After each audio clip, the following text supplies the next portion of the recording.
Saya sakit hati oleh cinta pertama saya, yaitu ayah.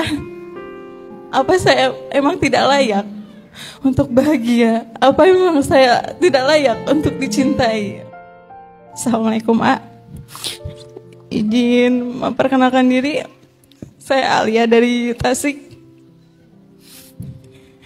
A, saya ngerasa bahwa hidup saya selalu tidak beruntung. Saya sakit hati oleh cinta pertama saya, yaitu ayah. Ketika saya lahir, saya tidak pernah dihadiri oleh ayah kandung saya. Pihak keluarga saya sudah memberitahu bahwa saya lahir, tapi beliau tidak datang ketika saya lahir. Kemudian saya ngerasa bahwa tidak ada cinta. Setelah itu saya jalin hubungan dengan seseorang 5 tahun lamanya. Tepat hari ini seharusnya saya menikah. Tepat 18 Mei. Tapi udah dulu tanggal 18 Maret saya mengetahui kejadian yang mana saya melihat dengan mata saya sendiri. Saya tidak bisa sebutkan hal itu. Saya menaruh segalanya, kepercayaan kepada beliau. Saya juga bercerita kepada beliau bahwa saya tidak pernah mendapatkan cinta dari seorang ayah. Dan saya berharap beliau yang akan menjadi suami saya kelak. Tapi tepat hari ini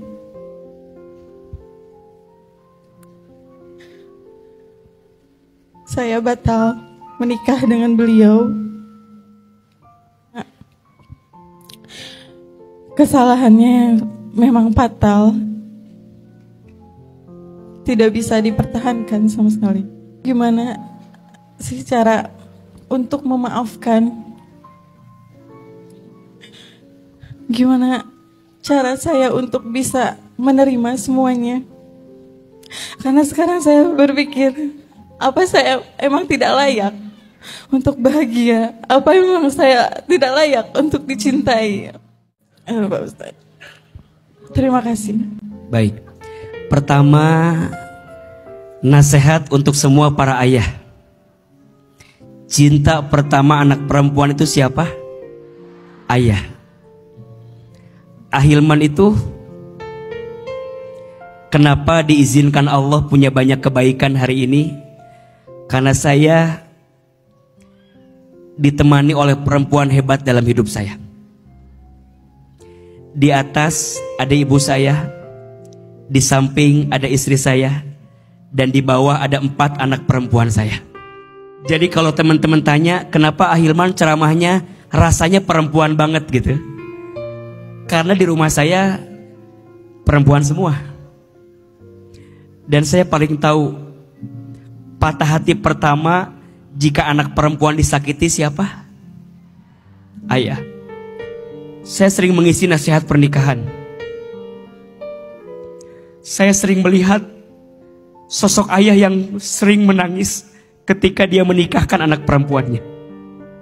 Maka mohon maaf ya, buat kita laki-laki suami, jangan mudah menyakiti hati istrimu. Suami yang pandai mencintai istrinya, maka Allah akan cintai hidupnya. Suami yang sayang sama istrinya, maka Allah akan sayangi hidupnya.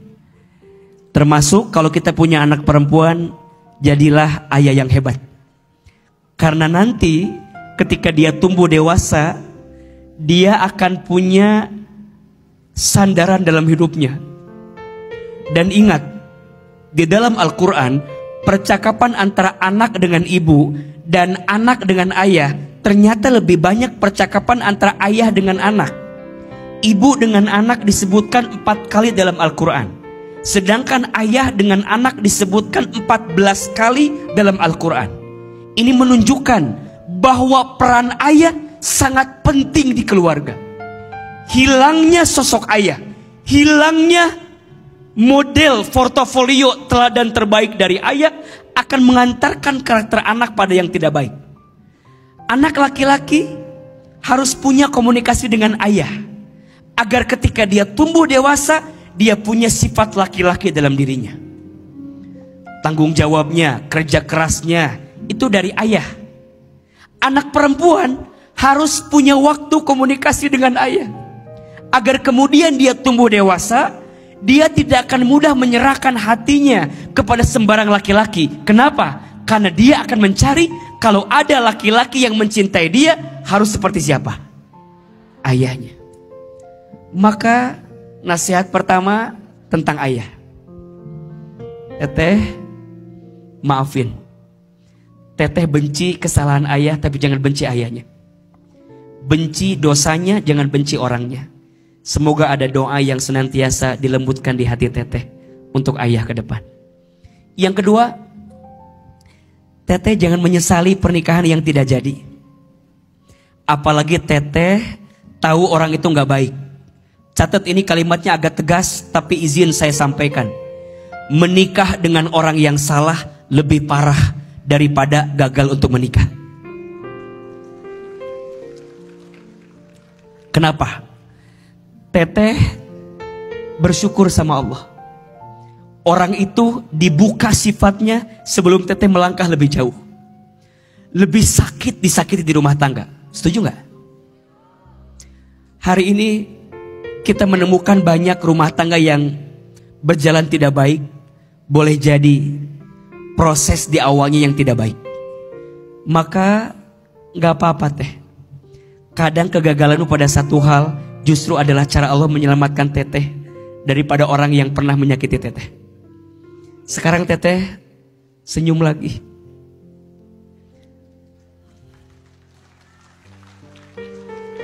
Bangkit lagi. Jangan karena orang yang menyakitimu harus membuat teteh menyimpulkan semua orang menyakiti teteh. Semangat. Jangan gara-gara satu orang ini teteh bilang bahwa udah Ustadz nggak bisa. Shh, udah. Lepaskan dia yang toksik, siapkan ruang buat yang asik. Terlalu sayang hatimu teh untuk menangisi orang yang pernah menyakitimu. Sekarang pelan-pelan tutup semua luka. Kadang bukan tidak ada pengganti yang bisa membahagiakanmu. Hanya kadang kita masih mengunci hati kita dengan orang yang pernah menyakiti kita. Pulang dari sini harus bahagia. Jangan gara-gara satu orang membuat hidupmu hancur. Setuju? Bangkit lagi, senyum lagi, percayalah.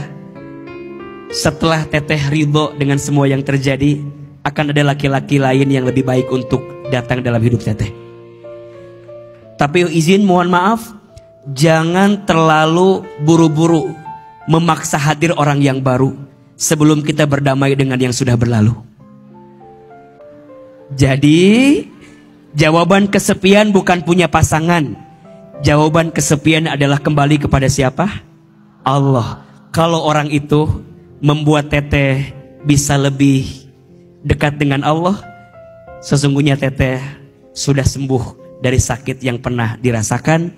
Dan semoga ada pelangi setelah badai ini, ada bahagia setelah luka yang pernah dirasakan.